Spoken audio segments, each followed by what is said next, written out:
કે આ ભગીરથ કાર્યમાં મારો જન્મદિવસ નિમિત્ત બન્યો છે, પરંતુ હું જ્યારે આ સૌ લોકોને જ્યારે મળવા આવ્યો ત્યારે હું માત્ર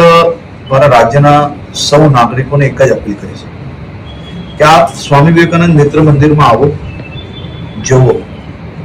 કઈ રીતે પોતાના જીવનમાં, પોતાના કેરિયરમાં ખૂબ મોટી સફળતા પ્રાપ્ત કરેલા ડોક્ટર્સે પોતાની પ્રેક્ટિસીસના ભોગે આજે સમાજની સેવા કરવા માટે રાત દિવસ એક કરી રહ્યા છે. આપ સૌ લોકો બી પોતાના ઘરમાં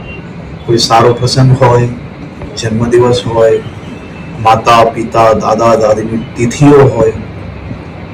આવા ભગીરથ કાર્યમાં જોડાવો. મારા જન્મદિવસ નિમિત્તે હું જયારે અહીંયા આવ્યો અને એમને મળ્યા અને મેં નાનું બાળક માતાના ખોલામાં જયારે જોયું અને એ માતાના ચહેરા ઉપર જે વિશ્વાસ હતો અને આંખોમાં જે ખુશીના આંસુ હતા, એ આ આંસુ જે છે ને એ ખુશીના છે. અને ખુશીના આંસુ આપવા બદલ હું ડોક્ટર ભાવિનભાઈ, એસવીએનએમની આખી ટીમને હૃદયપૂર્વક આભાર માનું છું.